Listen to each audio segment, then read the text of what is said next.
L'un des pires préjudices qu'une personne se porte dans un masochisme qui souvent persiste problématiquement à vouloir s'ignorer, s'acharne à s'ignorer,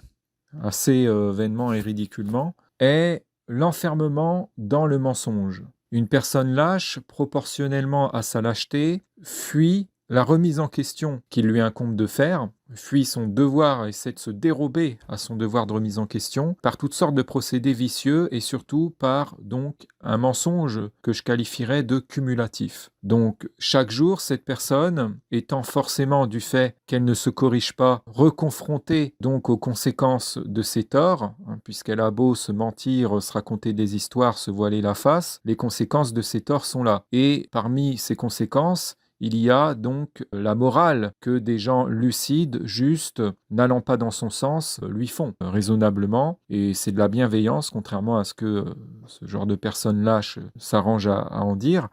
Donc se voulant sourd vis-à-vis de cette morale et se voulant aveugle vis-à-vis de ses conséquences, cette personne, tous les jours, rajoute des mensonges à son compteur, donc amplifie son tort par cela, ces mensonges faisant partie de ses torts. Et donc, on peut parler de mensonge cumulatif. Donc, un mensonge qui grossit de jour en jour, autant que cette personne donc refuse de sortir de sa lâcheté, de travailler à amenuire sa lâcheté, de travailler à développer du courage. Et donc, plus une personne est lâche, plus elle l'est dans la durée, et plus elle se complaît dans cette lâcheté et même est dans le déni de sa lâcheté, et plus elle s'enferme dans un paradigme mensonger via ce mensonge cumulatif. Et donc, on peut dire que le lâche ou la lâche est un artisan ou une artisante de la fausseté et construit en fin de compte sa propre prison, prison paradigmatique, s'enferme en fait dans un paradigme irréaliste et c'est là où c'est schizogène puisque du coup elle se déconnecte de plus en plus de la réalité. Donc s'éloignant de plus en plus de la réalité par fuite de celle-ci, par lâcheté, en se réfugiant toujours dans le mensonge qui l'arrange, avec donc toujours un surplus de voilage de face. Donc cette tendance à toujours se voiler la face pour fuir ses responsabilités, fuir son devoir de remise en question, s'y dérober, ce qui donc amène souvent alors la personne lâche à mentir sur les gens qui voient juste à son sujet, sur les personnes qui essaient de couper court à son voilage de face et qui l'invite bienveillamment à se remettre en question, donc à faire ce qu'il faut pour se corriger, qui essaie de l'y aider aussi, parce qu'il ne s'agit pas que de critiquer quelqu'un, il s'agit d'accompagner les critiques justifiées d'aide à la correction morale, d'aide à l'amélioration, sinon ça ne sert à rien, c'est juste pour critiquer, ce serait même alors contre-productif, nocif et même malveillant. Donc en se voulant sourde à cette morale pourtant qu'elle devrait voir comme une chance qui lui est faite, et au conseil, à tout ce qui relève de l'aide à l'amélioration venant de gens plus responsables qu'elle,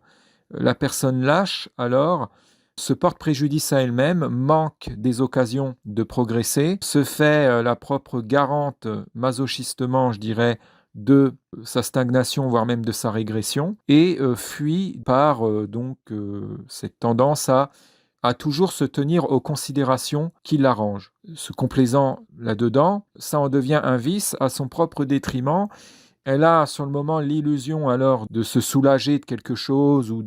mais finalement sur le moyen et long terme ça lui est préjudiciable. Donc cette dérobade est à son détriment, contrairement à ce qu'elle s'accommode à penser, et au détriment d'autres gens, puisque souvent le voilage de face auquel elle recourt alors s'accompagne de diffamation à l'encontre des personnes qui voient juste la concernant, qu'elle va alors donc redéfinir comme étant des personnes diffamatrices, voire même mythomanes. Si ces personnes insistent dans le constat de la vérité sur elles et dans la morale qu'elles sont en droit de lui faire et dans la tentative de lui venir en aide, aide à la correction, cette personne va souvent redéfinir ces gens comme étant des harceleurs. D'autant plus qu'elle est lâche. Donc par sa lâcheté, elle se rend douillette à la morale, douillette au réalisme moral notamment, et à l'objectivisme moral, se voulant donc subjectiviste, exigeant illégitimement et parfois même tyranniquement dans les pires des cas, que les autres consentent à aller dans son sens systématiquement, même si elle a tort, consentent à la percevoir et à l'acclamer comme quelqu'un qui gagne en mérite, qui performe génialement, qui excelle et irradie de bonté, même si elle faute, même si elle commet de grosses erreurs préjudiciables à elle-même comme à autrui. Et donc, cette tendance à se voiler la face systématiquement et à exiger que les gens soient complices avec elle dans le mensonge qui l'arrange, souvent donc dans l'inversion, puisque c'est un mensonge par inversion des réalités et souvent des rôles. Cette personne porte préjudice à autrui en se rendant diffamatrice et va souvent donc recourir à des procédés de manipulation d'autrui, de l'opinion de la majorité des gens de l'entourage commun, pour donc toujours s'assurer que le mensonge qu'il arrange soit reconnu comme vérité, donc en toute inversion, et soit adopté par la majorité et défendu même par la majorité. Donc la personne exigeant alors complicité de la plupart des personnes, même unanimement, chez l'entourage commun, exigeant un soutien de l'entourage commun dans ce mensonge, va alors finalement imposer comme mot d'ordre de maintenir un consensus consistant à tenir ce mensonge comme étant la vérité absolue, incontestable, contre laquelle il serait criminel d'objecter quoi que ce soit. Donc ces gens se comportent du coup en dictateurs, parfois même très fascistes donc, et odieux, de l'inversion par laquelle donc ce mensonge passe alors pour la vérité absolue incontestable. Et donc se mettent à criminaliser odieusement quiconque remet en question l'idée que ce mensonge serait la vérité. Et donc ayant alors pour habitude que les gens cèdent à leurs caprices, que les gens intimidés, enquinaudés, n'osent pas en fait les contredire et les contrarier là-dedans, et ben ces personnes, ça leur fait tout drôle quand des gens courageux leur tiennent tête et les ramènent à la réalité. Et donc, cette insistance à les ramener à la réalité, qui est notre devoir de personnes justes et notre devoir de bienveillance vis-à-vis d'elles, parce que les complaire dans leurs mensonges et être complice avec eux et les applaudir dans leurs torts, c'est de la malveillance. La bienveillance, c'est de les corriger, les détromper et de les ramener à la raison, au réalisme, pour leur bien, aussi pour que ces personnes cessent de se porter préjudice et d'être dans cette malhonnêteté et cette indignité. Le fait de les ramener à la réalité est de plus en plus criminalisé et nous vaut alors d'être diabolisé de plus en plus intensément et infernalement. Donc il faut bien comprendre cette mécanique. Plus une personne est lâche, plus elle est indisposée à reconnaître ses méprises, ses torts, ses erreurs de considération, de jugement aussi, ses limites, ses lacunes, ses traits de turpitude, ses mauvaises tendances, les préjudices qu'elle a pu porter aux autres, plus elle va alors haïr les gens qui font la morale bien placée, plus elle va réagir hostilement à toute tentative par des gens vraiment bienveillants de la ramener à la raison, et plus elle va se barricader donc en s'enfermant dans un paradigme mensonger. Mais comme elle se voile la face là-dedans en étant dans le déni de sa lâcheté et de la folie à laquelle ça la conduit, elle va se persuader que ce paradigme serait le paradigme le plus réaliste et que son irréalisme augmenté, via ce mensonge cumulatif dont j'ai parlé tout à l'heure, par lequel elle se porte préjudice, serait de la vérité augmentée. Cette personne alors s'inverse, elle se rend de plus en plus inversive et là c'est terrible parce que plus alors elle se pervertit et plus elle s'éloigne alors de la réalité et plus elle se convainc qu'elle se rapproche de la réalité. Dans son paradigme, alors, l'irréalisme devient le réalisme et le réalisme l'irréalisme. Les gens réalistes deviennent alors des irréalistes dangereux et les gens vraiment irréalistes deviennent des gens réalistes, fiables, dignes de confiance, etc., qu'il faudrait écouter. Mensonge devient vérité, vérité mensonge, justice, injustice et injustice, justice. Tout est alors inversé dans son paradigme et du coup, elle va traiter les gens bien, les gens vertueux, les gens bienveillants, les gens qui essaient de la ramener au réalisme pour son bien, comme étant des gens dangereux qui voudraient l'éloigner de la réalité. Puisque prenant dans son paradigme de personne alors inversée l'éloignement de la réalité comme étant le rapprochement de la réalité, toute personne forcément qui va vraiment essayer de la ramener à la vraie réalité va passer à ses yeux pour une personne qui chercherait à l'éloigner du réel puisqu'elle prend l'irréalité pour la réalité. Donc c'est très dangereux cette tendance à toujours s'accommoder à voir les choses comme ça nous arrange de les voir plutôt que de faire l'effort d'objectivité. Il y a cette tentation qui est je dirais, anormalement forte chez beaucoup, qui se sont complets dans ce vice de se mentir tout le temps, de toujours s'en tenir aux visions des choses, aux interprétations des choses, aux conceptions des choses qui les accommodent. Donc ils tombent dans ce que j'appelle, moi, le subjectivisme, on peut même parler d'hypersubjectivisme, un subjectivisme donc augmenté, par lequel ils perdent tout contact avec le réel. Ils n'ont plus prise alors avec le réel et ils sont dans un concept malsain, hyper dangereux, d'adopter les visions des choses, les considérations qui les arrangent au mépris de la question de la conformité à la réalité. C'est-à-dire que peu leur importe si c'est conforme au réel, si c'est juste ou pas, si c'est vrai ou pas, ils n'en ont cure. La seule question qui se pose, c'est est-ce que ça va leur faire du bien de penser ça ou pas? Donc là, ça devient dangereux. Et beaucoup ont adopté en plus ça comme étant la recette du bien-être, sous mauvais conseil de coachs dangereux, de fausse spiritualité, là, de spiritualité moderne, qui leur ont fait croire ou qui les ont incités à penser davantage, parce que certains le pensaient déjà, qu'il n'y aurait pas de réalité objective, que les choses n'auraient pas une façon d'être ou des caractéristiques propres objectivement, mais qu'elles ne seraient que comme on les pense, que comme on les perçoit. Et il y a des gens qui pensent ça et qui défendent cette idée en tout irrationalisme, complètement folle, et qui incitent d'autres gens à devenir aussi schizophrènes, parce que c'est schizogène, ça, ce subjectivisme. Le subjectivisme, c'est la grosse marque de lâcheté. Il y a, on peut dire, dans cette vie, les gens qui s'efforcent d'être objectifs,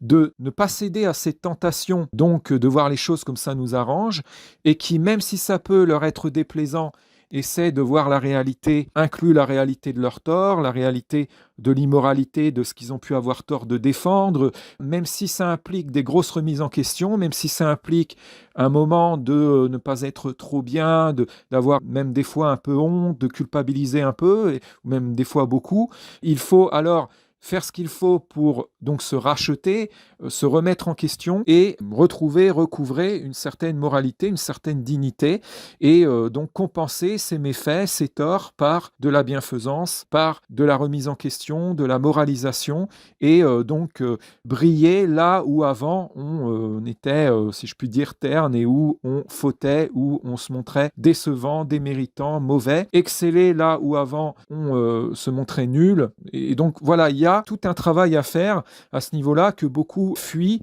en se voilant la face en permanence. Et ces gens deviennent infernaux parce que dès qu'on leur souligne le moindre de leur tort, la moindre de leur méprise, la moindre erreur de leur part, ils sont dans le déni en permanence, réagissent donc en se racontant tout un tas d'histoires et en racontant les mêmes histoires aux autres et en voulant imposer une version inversive, l'interprétation qui les arrange de la situation en donc réinventant les personnes qui leur soulignent leur tort comme étant des personnes mythomanes, diffamatrices, parfois même poussant le vice jusqu'à se réinventer comme étant victimes de projections, en se victimisant mensongèrement.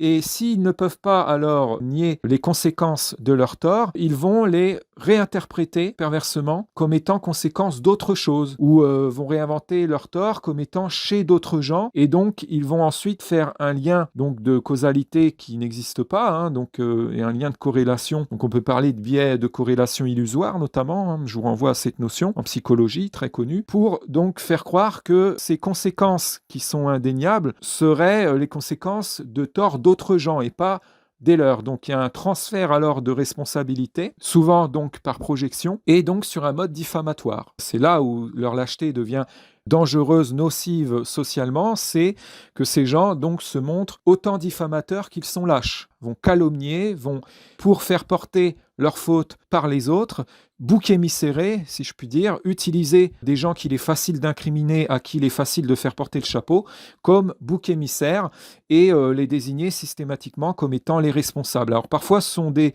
boucs émissaires attitrés qu'ils désignent systématiquement comme étant responsables de tout ce qui leur arrive. Parfois ce sont des boucs émissaires provisoires, voilà, comme ils n'en ont plus d'attitrés, ils vont en trouver d'autres. Et en tout cas, ce sont toujours des gens qu'ils savent ne pas être défendus socialement ou qui savent être moins défendus socialement qu'eux. Ils savent qu'ils auront le dessus sur eux par rapport à l'image sociale, que si par exemple il y a rivalité, donc on demande aux gens de l'entourage commun de trancher, ils sauront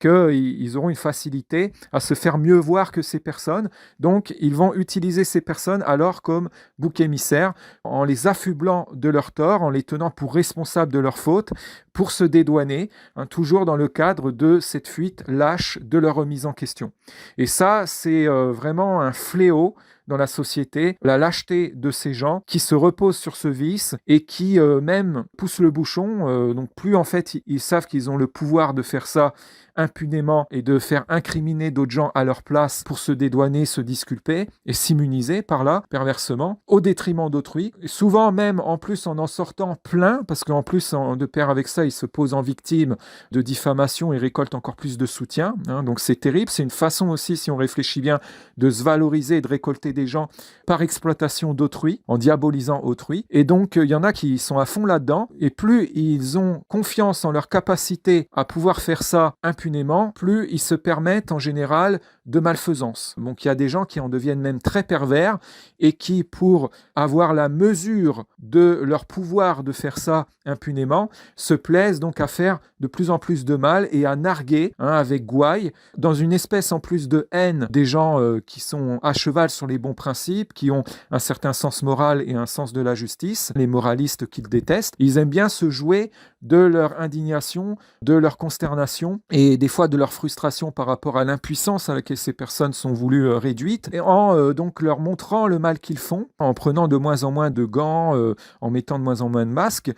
pour leur signifier qu'ils font du mal impunément et que ces gens ne peuvent rien y faire. Ces personnes perverses adorent faire juste ce qu'il faut pour signifier qu'elles peuvent crapuler impunément et que les gens justes ne peuvent rien y faire. Voilà, elles adorent sentir que les gens justes sont en posture d'impuissance parce que c'est synonyme pour elles de liberté d'immoralité, et donc ça les rassure. Elles se disent que donc elles pourront continuer de se dispenser d'être morales, de s'affranchir de la morale, de se dispenser de remplir leurs devoirs de moralité, de bonne conduite, puisque de toute façon, si des moralistes, des partisans de la bonne conduite viennent à râler, elles pourront désamorcer le truc, se dédouaner en toutes conditions. Voilà ce dont elles veulent s'assurer, de garder et même d'avoir de plus en plus de capacité à se dédouaner face à la morale lorsqu'on leur demande des comptes par rapport à leur mauvaise conduite. Et donc, certaines personnes en deviennent assez diaboliques, certaines personnes s'enivrent de ce plaisir pervers de se sentir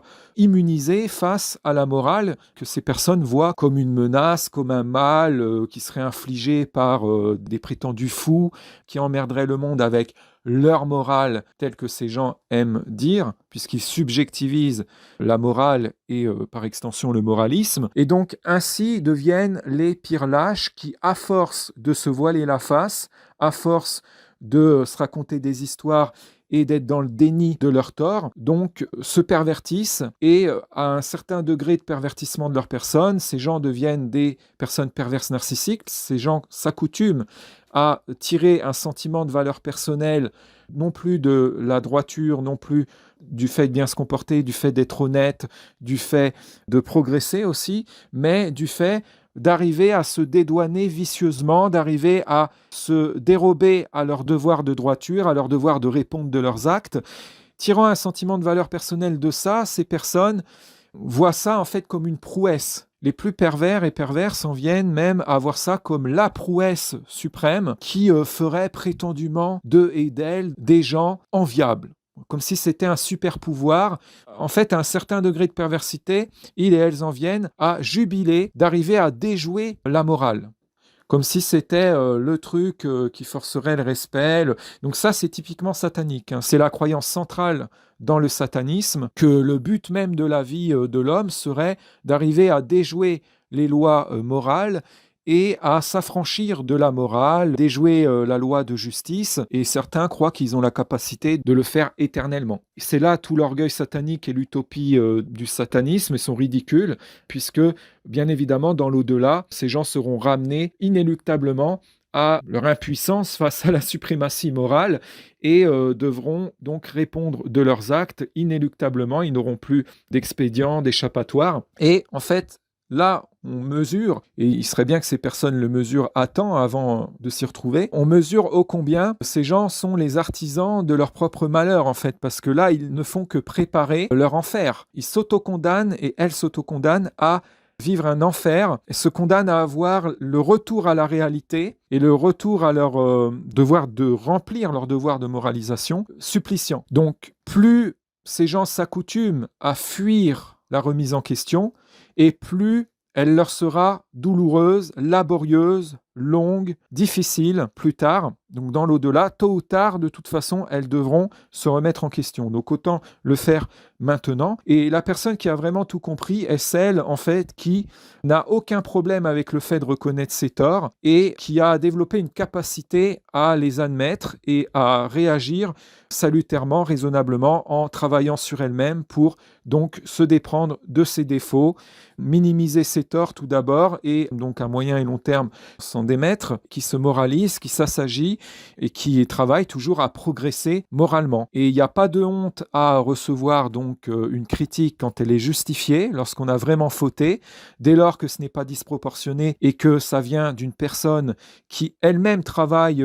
à s'améliorer et qui n'a pas le même tort, parce que si c'est une personne qui est reprochable de la même chose, voire même qui est encore plus reprochable, alors là c'est le comble. Il faut aussi distinguer critique justifiée et légitime de la critique émise par des gens qui veulent se supérioriser orgueilleusement et qui en fait sont encore plus reprochables, mais essaient d'utiliser les fautes des autres pour se mettre au-dessus ou s'arroger un ascendant moral, une ascendance morale. Ou... Il y en a qui font ça, il y en a qui même se régalent de voir d'autres gens fauter, surtout si ce sont des personnes qui d'habitude se montrent plus responsables qu'eux, les attendent au tournant et au quart de tour, donc les fustigent dès que ces personnes font le moindre faux pas, alors que ça leur arrive peu de fois ou que c'est rare. Il y a des personnes perverses qui sautent là-dessus dans un opportunisme pervers pour faire focus sur alors les petites fautes et occasionnelles de ces gens qui d'habitude se comportent assez bien ou vis-à-vis desquels ils et elles ont un complexe d'infériorité et donc vont essayer d'utiliser ces petites fautes pour détruire la réputation de ces personnes en les y résumant dans un disproportionnisme complètement délirant, en extrapolant la gravité de ces fautes, en les redéfinissant et en les faisant interpréter par le plus grand nombre de gens possible comme étant des crimes impardonnables et bien les faire retenir par les gens comme étant la faute soi-disant disqualifiante qu'aurait commis la personne, voulant damner la personne pour ça et voulant l'empêcher ensuite de redevenir éligible à la reconnaissance sociale, à l'estime des gens. Donc il y a des gens qui se comportent en damnateurs comme ça et qui, parce qu'ils ont en fait une jalousie terrible, une rage de jalousie terrible vis-à-vis de personnes qui en fait sont meilleures qu'eux, veulent détruire ces personnes et les attendent au tournant et à la moindre faute de ces gens, les dézinguent en criminalisant ces fautes, tandis que eux, et c'est là le comble, c'est là le plus infernal, en même temps, commettent pire. Voilà, et se déchaînent et se servent donc de ces fautes de gens pour se faire passer par le fait de les souligner et d'en jouer les condamnateurs, les gens qui les désapprouvent, etc. Jouer les moralistes, jouer les gens qui auraient une hauteur morale, qui seraient les partisans de la sagesse, qui seraient des moralistes rigoristes et tout, à cheval sur les bons principes, soucieux que les gens se comportent bien dans la société, en utilisant les fautes d'autres gens pour eux se faire percevoir comme étant aux antipodes de l'immoralité, aux antipodes de la bassesse de gens qui se comportent mal, et pour tromper leur monde. Donc ça aussi, c'est une façon perverse d'exploiter des gens. Il y a des gens qui ne font que ça dans cette société. J'ai vraiment vu des personnes perverses qui étaient dans ce vice, c'est vraiment affreux, qui se posent en juges mais qui ne veulent pas être jugés, qui sont unilatéralistes et qui se servent dans un opportunisme pervers de fautes de gens qui savent ne pas être trop soutenus socialement, qu'il est facile de fustiger,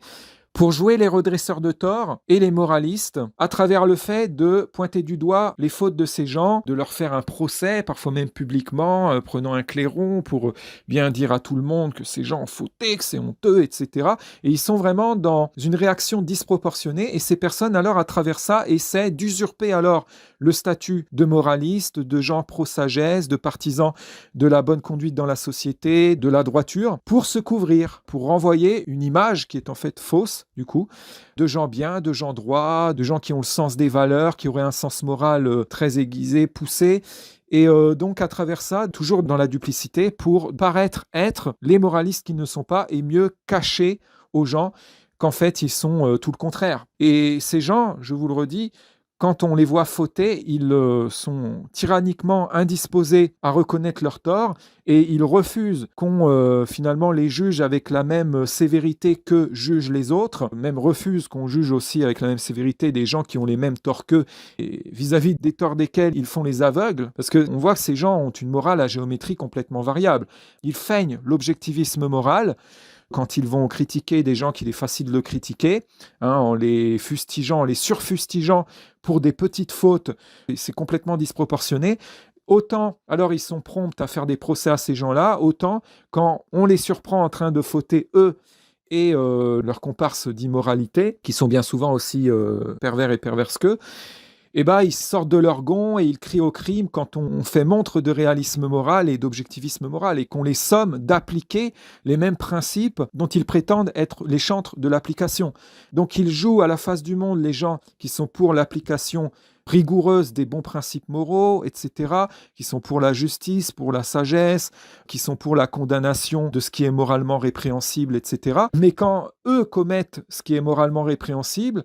ils veulent interdire aux gens de leur en faire grief et veulent déroger en fait. Ils veulent déroger à la morale et ne veulent que la morale ne s'applique qu'à ceux finalement qui ne vont pas dans leur sens et qui refusent de les applaudir dans leur immoralité. C'est fou quand même, c'est d'une démence. Donc il faut bien comprendre aussi que la lâcheté de ces gens par laquelle donc ils ne veulent pas être jugés moralement justement et par laquelle ils veulent donc déroger à la morale, les pousse à un disproportionnisme pervers infernal qui donc pervertit leur jugement et le rapport aux autres et va les pousser à vouloir pervertir aussi le jugement des autres. Ça les amène à exiger des autres, illégitimement de facto, qu'ils minimisent leurs torts ou les nient, ou ferment les yeux sur leur immoralité, sur leurs mauvais penchants, sur leurs conneries, leurs déraisons, tout en exigeant de ces mêmes personnes qu'ils leur concèdent le droit de jouer les moralistes. C'est fou quand même, c'est un truc de dingue. La morale doit s'appliquer à tout le monde. Il n'y a pas de dérogation qui tienne. Il y a des gens aujourd'hui qui ont décrété que ça ne devait pas s'appliquer sur eux parce qu'ils n'aiment pas être jugés, avoir à rendre des comptes, ils n'aiment pas être recadrés. Ils se sont autoproclamés parfaits, géniaux ou supérieurs. Ils veulent se mettre dans la posture de ceux qui jugent, qui condamnent, des redresseurs de tort, de ceux qui seraient les êtres lumineux, supérieurs, etc., pour donc, par détraquement égotique, si je puis dire, ce sont des égomaniaques, donc dans leur lâcheté, ils s'arrangent à s'auto-persuader qu'ils seraient supérieurs aux autres moralement, donc cultivent une image fausse d'eux-mêmes, se voilent la face en permanence, en se surestimant, en se voyant comme meilleurs qu'ils ne le sont, et les pires se voient même comme parfaits. Il y en a même qui s'auto-déifient, qui s'auto-divinisent, qui se réinventent comme étant d'une race supérieure, etc. Donc il y a des dérives racistes à cela, il y en a qui tombent dans du suprémacisme raciste, et qui réinventent donc les gens qui ne vont pas dans leur sens comme étant des êtres inférieurs racialement, etc. Ça va très très loin. Et donc, cette lâcheté qui conduit à un tel orgueil et qui conduit donc à cette mauvaise foi dans le voilage de face, mauvaise foi diffamatrice, mythomaniaque, incendiaire, fait beaucoup de ravages dans cette société. Et donc, si on remonte à la racine, le défaut racine, c'est la lâcheté qu'on retrouve tout le temps à la racine. Et donc, pour pallier cela, il faut travailler à développer du courage, tout simplement. Il y a des gens qui savent de quoi il en retourne souvent, qui ont même une connaissance des bons principes, une certaine connaissance de la morale, mais qui n'ont pas le courage de la mettre en application. Donc, on connaît l'adage « science sans conscience est ruine de l'âme ». Moi, je le corrigerais et je dirais plutôt que science sans courage est ruine de l'âme. Des gens peuvent avoir la science morale, en l'occurrence plus précisément, puisque là, c'est de la science morale dont je parle, s'ils n'ont pas le courage de mettre en application les bons principes moraux, de les faire appliquer, de veiller à ce qu'ils soient appliqués, de tenir une bonne conduite eux-mêmes, d'appliquer à eux-mêmes la morale, de se comporter sagement avec constance,